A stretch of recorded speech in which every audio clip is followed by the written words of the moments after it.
un rassemblement et une distribution de gare contre la précarité et l'utilisation des CDD et intérimaires par la SNCF, une utilisation abusive et qu'on condamne. Maintenant, on est ici là, pour une petite conférence de presse avant la manif Interpro sur la réouverture de la ligne de la Baleine. Donc, la SCGT défend bien évidemment une autre politique de transport, d'aménagement du territoire que la direction, une autre et le gouvernement, une vue non comptable et pour une vraie égalité des chances. Donc aujourd'hui, on va avoir plusieurs prises de parole, donc Renaud Chevalier pour la CGT, Claire Denal pour Projexa, ensuite il y aura Pierre Brochet pour l'association Gardons la Ligne, donc le collectif de défense pour la réouverture de la ligne de la Brévenne. Ensuite, on aura deux partis politiques qui prendront la parole, avec le colissier de Najat Valentin-TSM, M. Moulin, et Jérémy Martinez pour le Parti communiste. Voilà, donc on va commencer la première prise de parole avec Renaud Chevalier pour la CGT. Bien, bonjour à tous déjà, et merci d'avoir répondu à l'appel de la CGT pour ce rassemblement aujourd'hui devant la DREAL, la direction de l'environnement, de l'aménagement et du logement. Ce rassemblement aujourd'hui, c'est une nouvelle étape dans la bataille que mène la CGT pour obtenir la réouverture de la ligne dite de la Brévenne entre Saint-Bel et Sainte-Foy-l'Argentière. La CGT avait rassemblé en décembre 2020, peut-être que certains d'entre vous étaient présents, c'était une belle initiative, donc en gare de Pourzieux, plus de 300 personnes donc, avaient répondu présent, les usagers potentiels de la ligne, les riverains, les cheminots, les associations, les représentants des collectivités locales et politiques avaient répondu présent. À l'issue de l'événement, la CGT avait annoncé qu'elle n'en resterait pas là et qu'elle proposerait de nouvelles échéances. C'est donc chose faite aujourd'hui et du travail important a été réalisé depuis. Pour commencer, pour rappel, le projet porté par la CGT des cheminots. Nous revendiquons la réouverture de la ligne ferroviaire de Saint-Bel à Sainte-Foy-l'Argentière, tant pour le trafic de marchandises que pour le voyageur. Cela passe par une remise en état complète de la ligne, ainsi que son électrification. La régénération doit adapter l'infrastructure existante pour permettre le passage de trains lourds pour le fret, sans limitation excessive de vitesse, mais également de trains de voyageurs classiques pour des dessertes régulières. Le trafic fret est pertinent au regard des volumes sortis et à venir dans les années à venir par les trois carrières qui sont situées sur le parcours et également par les importantes nuisances qui sont aujourd'hui liées au trafic de camions et de véhicules légers, mais nous y reviendrons. Côté voyageurs, il s'agit de donner la possibilité aux 67 000 habitants des communes traversées de prendre le train pour des trajets quotidiens à Saint-Paul. Le projet défendu par la CGT, c'est celui d'un vrai transport ferroviaire public au cœur des territoires. Le projet de la ligne de la Brévenne, c'est une concrétisation locale du projet Ensemble pour le fret, que vous pouvez retrouver ici sur la table. Si vous n'en avez pas connaissance, je vous invite à partir avec. C'est une saine lecture.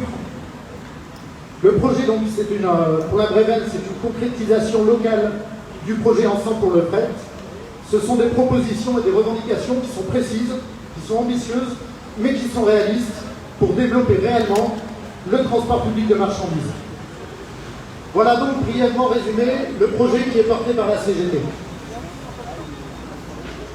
Face à la difficulté d'obtenir des données fiables et objectives, tant sur l'estimation du coût des travaux que sur les externalités négatives liées au trafic routier, face au discours changeant des élus politiques et de la direction de la SNCF et de SNCF Réseau, la CGT a décidé de la réalisation d'une expertise. L'objectif de cette expertise était triple. En premier lieu, avoir une analyse économique sur la pertinence d'une remise en service des dessertes, fret et voyageurs. En deuxième lieu, une estimation de l'impact écologique du tout-camion et des voitures individuelles. Et enfin, évidemment, une estimation du coût des travaux en prenant en compte les nombreux ouvrages d'art qui sont sur la ligne, notamment sur la partie au sud de Courzieux, entre Courzieux et Sainte-Foy.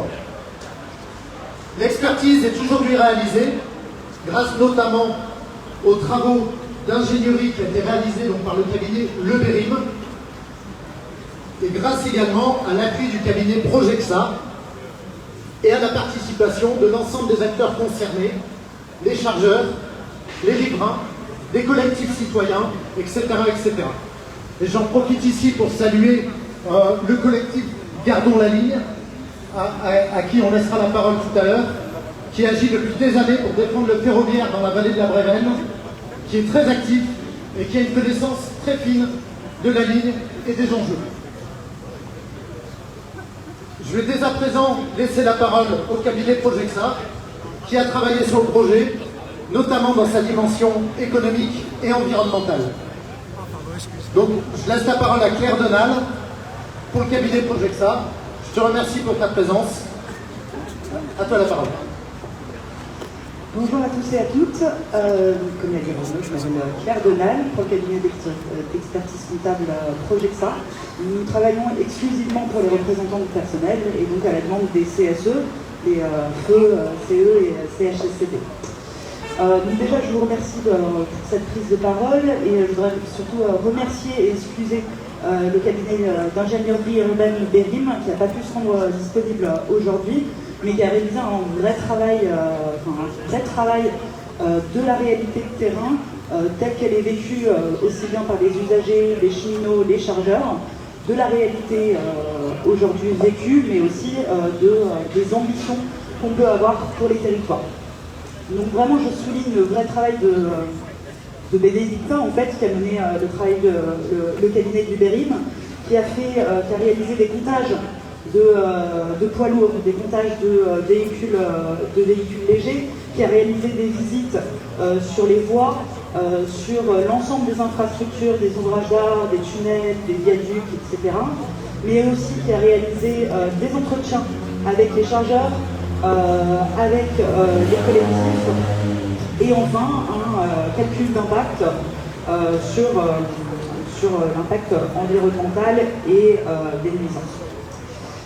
Donc pour un peu recontextualiser notre intervention, ça fait quelques années qu'on travaille avec la CGT Cheminot, notamment ceux de SNCF Réseau, et plus particulièrement lorsqu'il y a eu relance, développement, amplification de leur campagne sur le fret ferroviaire.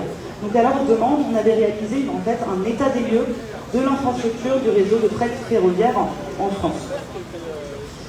De cette première expertise qui était à portée nationale, on avait fait un triste constat en fait sur l'état du fret ferroviaire en France. Donc pour rappel de quelques chiffres, on a un trafic ralenti à 58 millions de trains kilomètres sur toute la France en 2019, pour une charge de seulement 33 milliards de tonnes kilomètres. Si on rapporte ça en part modale, on en est seulement à 9% de part modale qui revient en fret ferroviaire en France.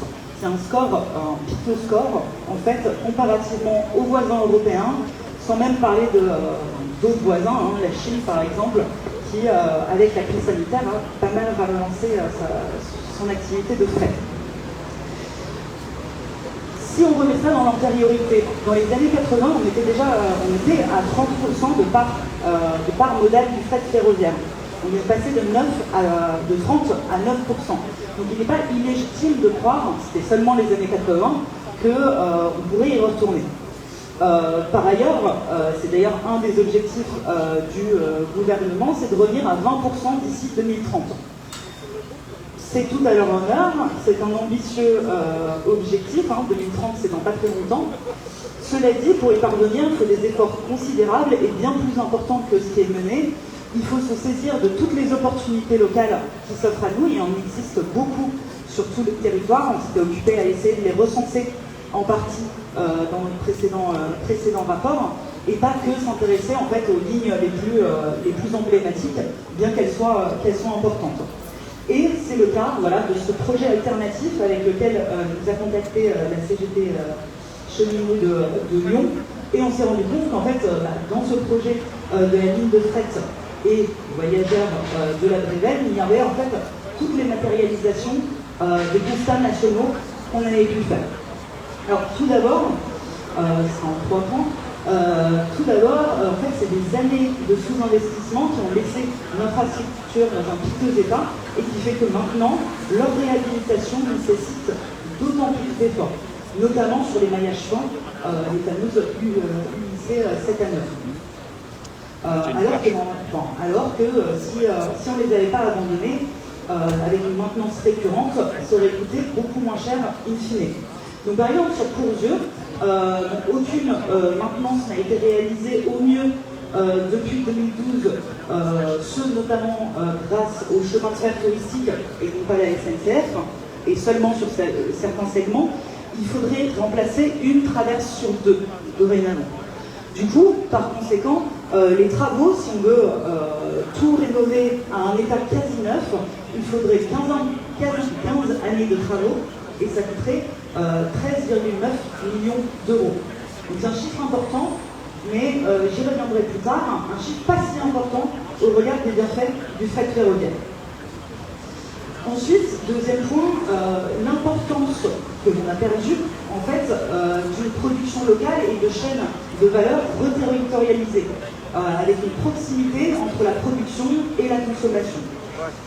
Donc ça fait des années qu'on enchaîne les délocalisations, on en vit beaucoup actuellement avec le prétexte de la crise sanitaire, et tout ça a conduit à une franche désindustrialisation de la France.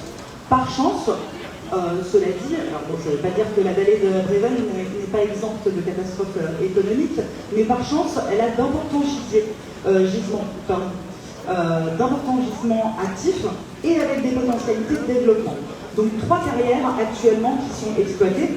La première, c'est celle de la pâte, gérée par la Farge, dont le quasi unique client est la SNCF elle-même pour le ballast.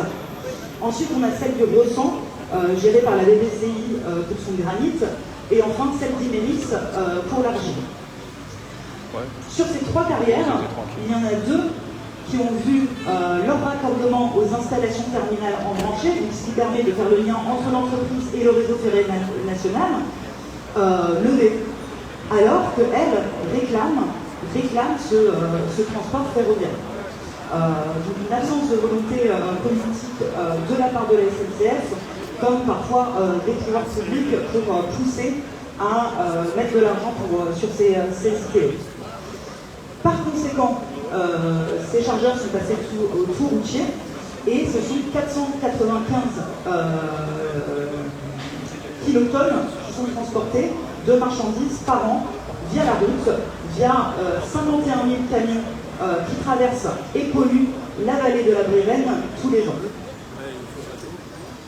Ensuite, troisième important point, c'est l'opposition grimpante qu'on essaye de faire entre le transport de marchandises ferroviaires et le transport de passagers. On a tendance à développer une méthode qui est assez à la mode, hein, c'est le train léger avec le train-train. Le problème, c'est que là, c'est une fausse bonne idée, parce qu'avec ces infrastructures légères, on prive le transport ferroviaire de nouvelles alternatives.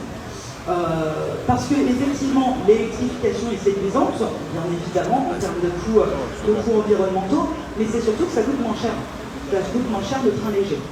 Cela dit, comme je le disais, ça prive le fret ferroviaire de beaucoup d'opportunités, notamment celle de rejoindre les centres urbains et périurbains. Parce que le fret ferroviaire, il peut s'adresser aux industries, mais il pourrait très bien s'adresser à la grande distribution, aux plateformes logistiques, avec l'e-commerce qui se développe fortement. Donc on pourrait avoir des trains de fret qui vont jusque dans les villes. Ceci étant dit, on constate que pour aller à nos objectifs, il y a une fenêtre de tir qui se profile, notamment avec une opinion publique qui est de plus en plus sensible à ces questions et qui a de fortes attentes, hein, que ce soit en termes de questions environnementales, écologiques, de santé publique, mais aussi d'emplois locaux. Parce que le fret ferroviaire est un élément constitutif de compétitivité et donc de sauvegarde des emplois locaux. Donc pour y revenir plus exactement sur le chiffrage de ce projet alternatif sur la ligne de la Brévenne. Donc vous avez un résumé sur l'ensemble des canicots, mais ces chiffres-là du Béril sont assez parlants et je pense plutôt concluants. Si on rapporte ça à plusieurs années, à 15 ans, le temps des travaux nécessaires pour remettre la ligne quasi à neuf sur la partie fret, donc de Courzieux à Saint-Ben. Les externalités négatives du fret routier actuellement coûteraient 8,2 millions d'euros. Pour rappel, le coût des travaux, c'est 13,9. Ça veut dire que en moins de 30 ans, le coût des externalités négatives du transport routier équivaut au coût des travaux nécessaires. Si on regarde ça en économie d'externalités négatives, donc entre le fret ferroviaire et le fret routier, en 15 ans, on économiserait 4,6 millions d'euros. Ça veut dire qu'en 45 ans, le projet serait amorti rien qu'avec les externalités négatives évitées. C'est aussi 486 tonnes de CO2 qu'on évite par an. Et en termes de santé publique, quand même, on avait dit 51 000 camions. C'est 51 000 camions qui passent principalement par la départementale 389, si je ne me trompe pas. Cette route départementale qui est très saturée en poids lourds. Pour avoir les chiffres exacts, c'est 9% de poids lourds rien qu'en 2017, alors que la moyenne nationale est de 5,6. Donc on a une départementale qui traverse plein de villages, qui est extrêmement polluante et qui dégrade d'autant plus la chaussée qui est à la charge des départements, pour rappel. Sur la partie passager, les externalités négatives de transport routier se chiffreraient bien plus haut à 23,3 millions d'euros. Donc si on veut passer au ferroviaire passager, donc sur les tronçons Saint-Ben-la Giraudière et la Giraudière Sainte-Foy-l'Argentière, pour aussi bien l'électrification, la réfection des voies, la réfection des ouvrages d'art, mais aussi la réfection des gares, il faudrait 60 millions d'euros. Encore une fois, on fait le même exercice en externalité négative, en 45 ans, enfin, le coût du projet coûte 45 ans d'externalité négative du routier.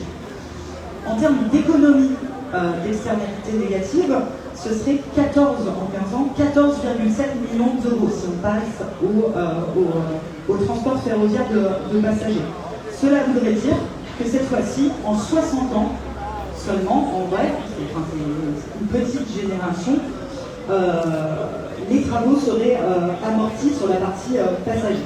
Cette fois-ci, ça représenterait 3400 tonnes de CO2 évitées par an pour approximativement 3000 trajets quotidiens, donc aussi bien des travailleurs, aussi bien des étudiants ou des trajets de loisirs. Donc pour conclure et rendre la parole aux autres interlocuteurs, ce qu'on vient de voir, c'est que le trafic routier coûtera bien plus à la collectivité que le coût des travaux envisagés.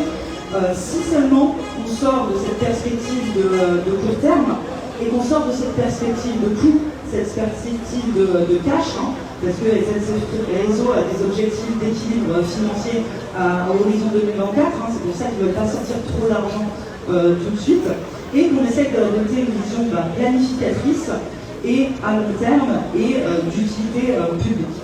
Sur ce, je vous remercie pour votre attention et donc je laisse la parole au collectif Garnier, tout ça. Corona.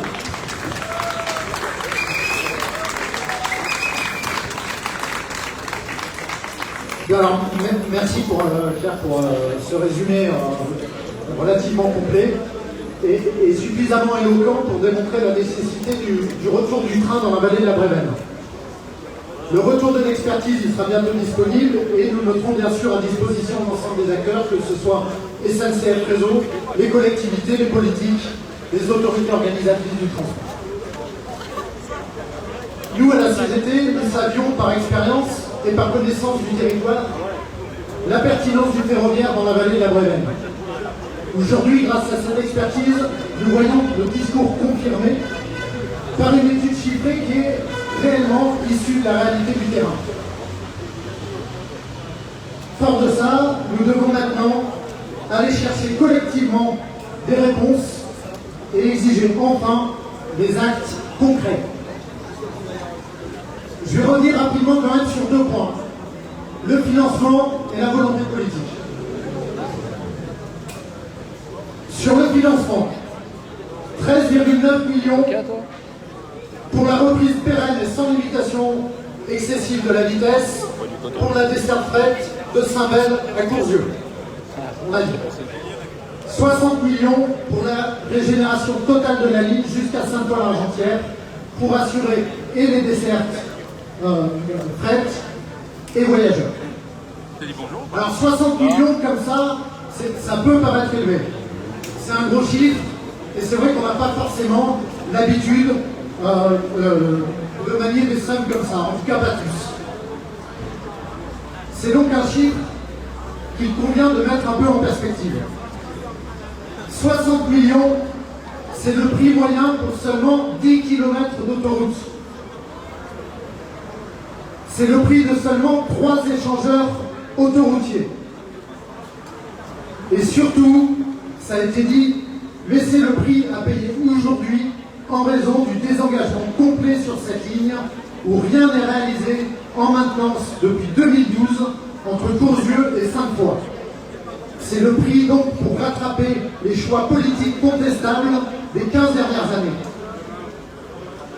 Et ajoutons enfin que ouverture de la ligne ou pas ouverture de la ligne, il y a de toute façon certaines interventions sur les ouvrages d'art qui sont inévitables et d'autres qui seront rendues nécessaires par la surfréquentation de la route. Il faut savoir que le ferroviaire constitue une part importante du budget de la région et les investissements se planifient sur plusieurs années. À ce titre, on a des contrats de plan État-région qui sont signés, qui mettent en lien l'État, la région et SNCF Réseau. Sur le CPR, le contrat de plan État-région, sur la période 2015 à 2020, la CGT va se contenter ici de rappeler deux éléments importants. Première chose, il y a de nombreux investissements qui étaient prévus, qui étaient budgétés au CPER, qui n'ont pas été réalisés. Deuxième chose, et surtout, sur les montants qui étaient prévus, donc budgétés au CPER, de l'aveu même de SNCF Réseau, il y a 50 millions qui n'ont tout simplement pas été utilisés. Et oui, ça correspond au montant de la réouverture complète de nos lignes de la Brévenne pour le trafic fret et le trafic voyageur. Pour les années à venir, 2021 et 2022, le plan de relance, pour sa partie ferroviaire, il a été l'occasion de nombreuses annonces, plus ou moins fracassantes, et a permis à certains de mettre en valeur une fibre écologique qui les anime, même si cela avait jusqu'à présent malheureusement échappé à tout le monde. Pour le plan de relance, des engagements ont été pris par la région et par l'État. On peut noter d'ailleurs que le fléchage sur la partie Auvergne est beaucoup plus précis que sur la partie Rhône-Alpes. On sait malgré tout que 100 millions d'euros devraient être utilisés pour les lignes de desserte fine du territoire, type celle de la vallée de la Brévenne. Et on pourrait ajouter qu'un chapitre spécial a été prévu pour un montant de 200 millions d'euros pour essayer de construire une alternative à l'A45, projet qui a été abandonné il y a quelques années.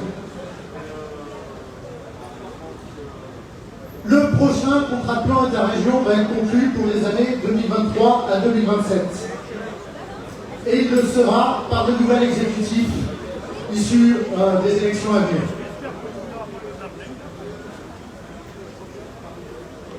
Dans ce cadre-là, passé les grands et les beaux discours, la CGT demande aujourd'hui clairement que les candidats aux élections régionales s'engagent fermement sur la position qu'ils défendront sur le sujet de la réouverture de la ligne de la Brévenne. Tous les candidats ont été invités aujourd'hui. Nous remarquons au passage que certains brillent uniquement par leur absence. La CGT exige que la réouverture de la ligne soit intégrée au plan de relance 2021-2022 et au contrat de plan interrégion 2023-2027. La CGT exige que l'ensemble des études et travaux nécessaires soient réalisés en interne par SNCF Réseau, puisque c'est une garantie en termes de sécurité ferroviaire, de normes environnementales et de qualité du service. Et enfin, la CGT exige que les services de SNCF Réseau soient dimensionnés pour répondre à l'augmentation des volumes de maintenance et de travaux sur le ferroviaire. La CGT continuera donc le combat sur cette ligne de la Brévenne, mais c'est vrai, comme le disait l'intervenant, sur d'autres lignes également. Je pourrais citer, il y a Lyon-Trévoux, mais il y a aussi l'ouverture au trafic de voyageurs de la rive droite du Rhône. Il y a également des desserts par le fret ferroviaire de zones commerciales. La CGT défend tout un ensemble de mesures pour chaque territoire sur l'ensemble de la région Auvergne-Rhône-Alpes.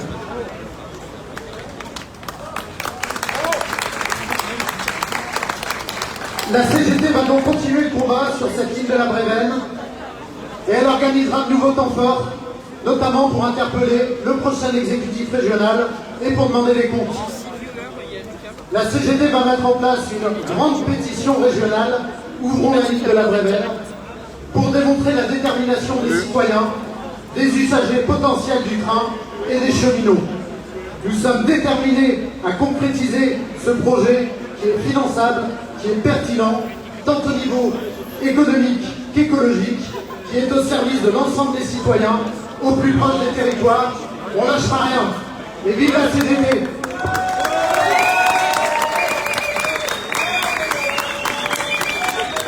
Allez, merci Renaud. On va continuer les prises de parole. Donc, Pierre Brochet, pion de collectif Gardons la Vie. Merci. Bonjour à toutes et à tous. Donc moi je ne vais pas être très long parce que je crois que les chiffres sont éloquents. Juste vous dire que cette ligne a été imaginée par la Troisième République. L'idée c'était de mailler tout le territoire pour que toute l'égalité des chances se fasse réellement. Donc elle allait au départ de Lyon jusqu'à Montbrison. Mais au fil de l'actualité de l'histoire, donc la ligne a été plus ou moins abandonnée jusqu'en décembre 2019, où elle a été définitivement arrêtée. Alors nous sommes devant des résultats qui sont ceux d'une expertise remarquablement documentée. Et je félicite les cabinets qui ont travaillé, qui montrent en fait que les coûts cachés du trafic routier doivent changer notre regard, changer le regard des citoyennes et des citoyens et de leurs élus avant qu'ils ne fassent un choix d'une option.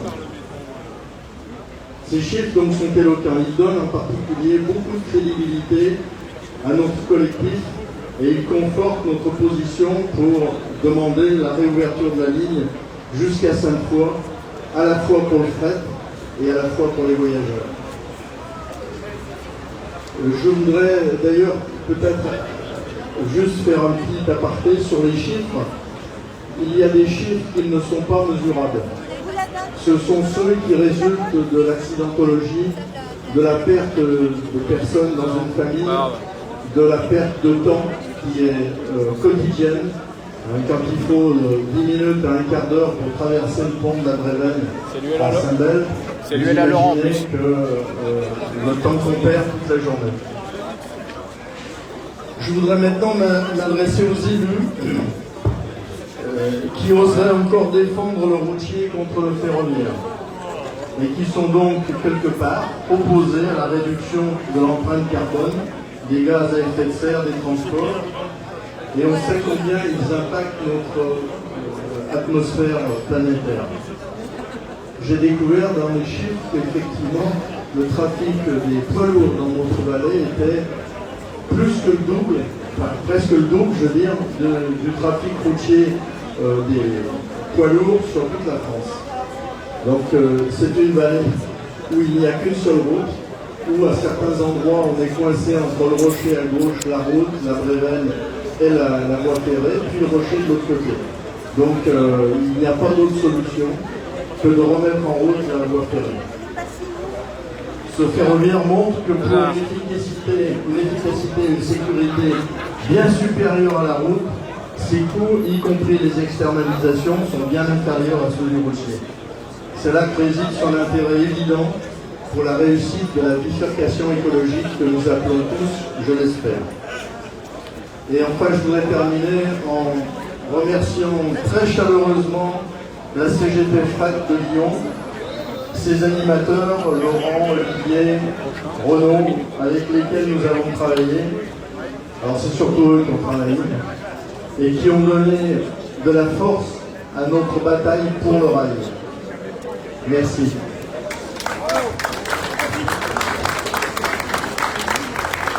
Merci Pierre. Je vais donner la parole à Jérémy Martinez pour la liste ensemble pour notre région avec Cécile Fuckerman.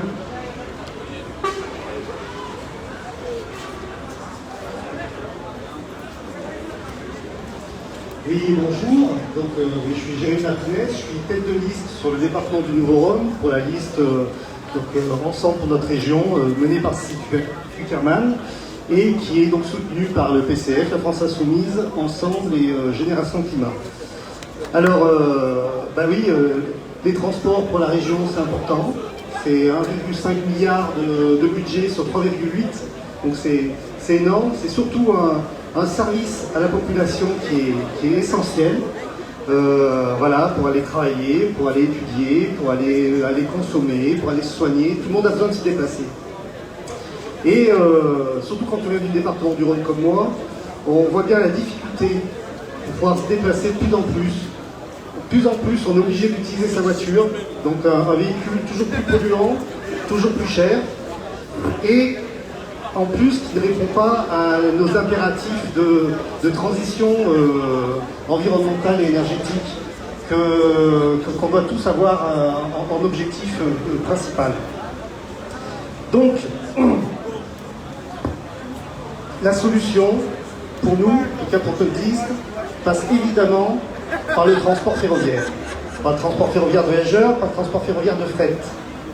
C'est-à-dire que, contrairement à ce que M. Laurent Wauquiez a fait, il ne faut pas réduire les budgets en direction de ce mode de transport en ciblant vers l'autoroutier, mais au contraire, il faut vraiment développer le réseau, développer les services.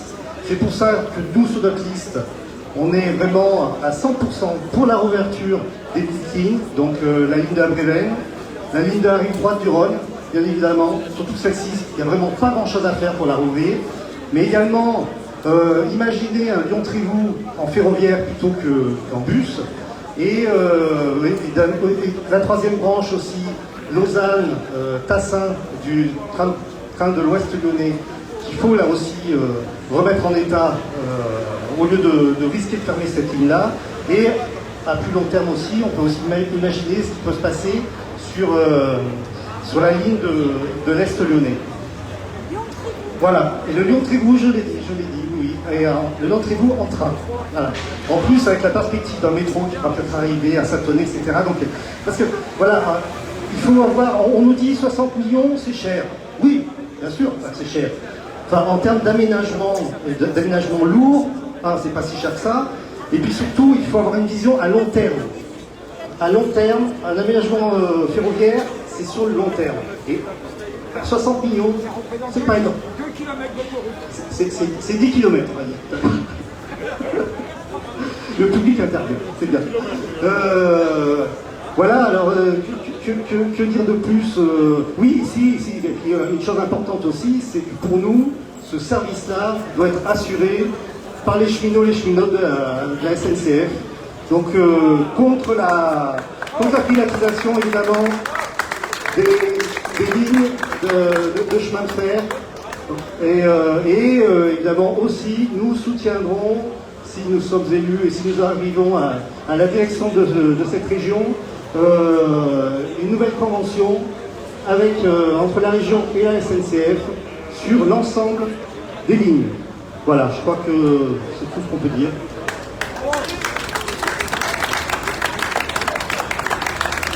Merci Jérémy. On va passer la parole maintenant à Christiane Constant pour la liste de Najat Vallaud-Belkacem. Bonjour. Je suis donc Christiane Constant, je suis du Nouveau-Rhône. Je remplace Bernard Chevreau, qui est tête de liste pour la liste l'alternative avec Najat Vallaud-Belkacem. Et nous sommes tous les deux conseillers régionaux sortants, avec toute la gauche du conseil régional. C'est pas Hollande qui a voté la réforme. Alors si je suis là, c'est vraiment parce que d'abord Bernard Chevreau est très connu par le collectif de la en tant que conseiller général, déjà en 2004, il s'est beaucoup impliqué pour cette ligne, sans succès. Et au cours de notre mandat de conseiller régional, nous avons présenté un amendement pour la vallée de la Brévenne de 5 millions. L'habileté de Richard... Je peux interrompre si je gêne. Hein. Je vais continuer quand même. On est quand même tous à gauche. Hein.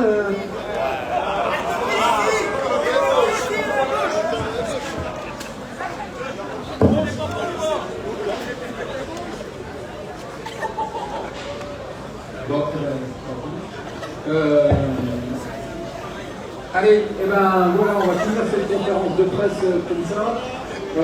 Départ de la manif avec à l'appel de l'UG 69 tout de suite. Là, on va se mettre derrière les camions. Donc manif contre la casse de l'assurance chômage et bien évidemment pour la réduction du temps de travail, pour l'augmentation des salaires et pour des embauches massives. Allez, tous à la manif et merci pour votre venue.